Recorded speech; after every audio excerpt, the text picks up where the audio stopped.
2026 বিশ্বকাপেও ঠিক সেই একই ঘটনাই কি ঘটছে না? প্রথম ম্যাচে আলজেরিয়ার বিপক্ষে লিওনেল মেসি একাই খেললেন, একাই আর্জেন্টিনাকে জেতালেন, এবং দ্বিতীয় ম্যাচেও একই ঘটনাই ঘটলো। অস্ট্রিয়ার বিপক্ষে লিওনেল মেসি একাই খেললেন এবং একাই আর্জেন্টিনাকে জেতালেন। আর্জেন্টিনার ফ্যানদের জন্য ব্যাপারটা একদিক থেকে স্বস্তির যে এই বয়সেও, 39 বছর বয়সেও লিওনেল মেসি সুপার ফর্মে রয়েছেন। মনে হচ্ছে ক্যারিয়ারের সেরা সময় তিনি রয়েছেন। আবার মনে খানিকটা খচখচানি রয়েছে, কারণ ওভারঅল টিমের যে পারফরমেন্সটা করার কথা সেটা হয়তো আর্জেন্টিনা করতে পারছে না।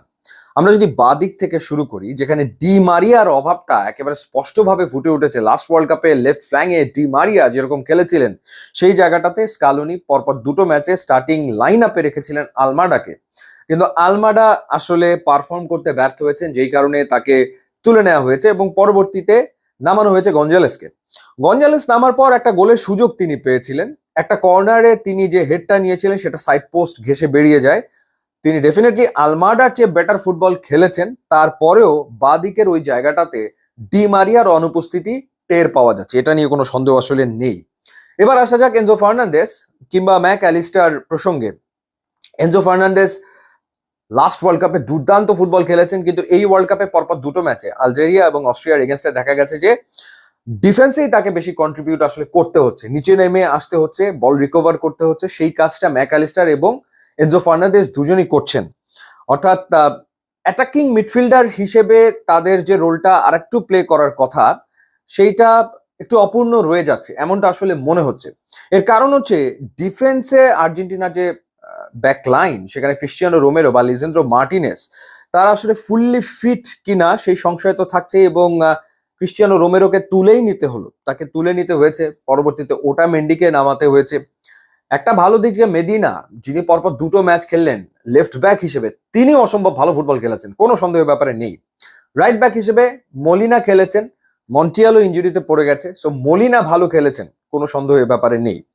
সো ডিফেন্সকে হেল্প করতে হচ্ছে, কন্ট্রিবিউট করতে হচ্ছে, এবং সেই কাজটা এনজো ফার্নান্ডেস, ম্যাক অ্যালিস্টার তারা করছেন, ডিপলও করছেন।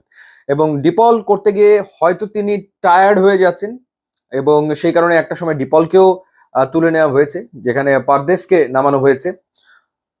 লাস্ট ওয়ার্ল্ড কাপে আমরা আলভারেসকে অ্যামেজিং পারফর্ম করতে দেখেছি, সুপার পারফর্ম করেছিলেন তিনি, আর্জেন্টিনার ওয়ার্ল্ড কাপ জয়ের ক্ষেত্রে তার বিরাট ভূমিকা, কিন্তু এখনো এই ওয়ার্ল্ড কাপে আলভারেস জ্বলে উঠতে পারেনি। বা লাউতারো মার্টিনেজ, যিনি একটা দুর্দান্ত সিজন শেষ করে ওয়ার্ল্ড কাপে এসছেন, হাই এক্সপেকটেশন লাউতারো মার্টিনেজের কাছে। তিনি আজকে একটা পেনাল্টি আদায় করেছিলেন ঠিকই, কিন্তু এটা ছাড়া ওভারঅল ম্যাচে লাউতারো মার্টিনেজের আর তেমন উল্লেখযোগ্য কোনো মুভ ছিল না, বরং তিনিও মাঝে মাঝে ডিফেন্সে নেমে এসে ডিফেন্সে হেল্প করার চেষ্টা করেছেন।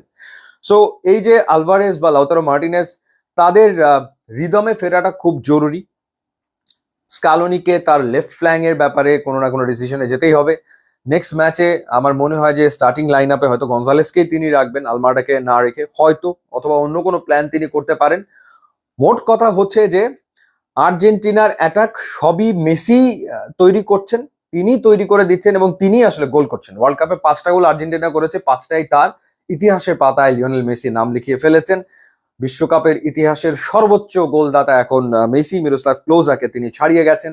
18টা গোল তার হয়ে গেছে, এবং এই ম্যাচেও তিনি হ্যাট্রিক করতে পারতেন যদি পেনাল্টিটা মিস না করতেন। ম্যাচের একেবারে শুরুতেই আর্জেন্টিনা পেনাল্টি পায়, সেই পেনাল্টি তিনি মিস করেছেন, সেখানেও রেকর্ড। অর্থাৎ বিশ্বকাপের ইতিহাসে সবচেয়ে বেশি পেনাল্টি মিস করা ফুটবলার লিওনেল মেসি, 3টা পেনাল্টি তিনি মিস করেছেন।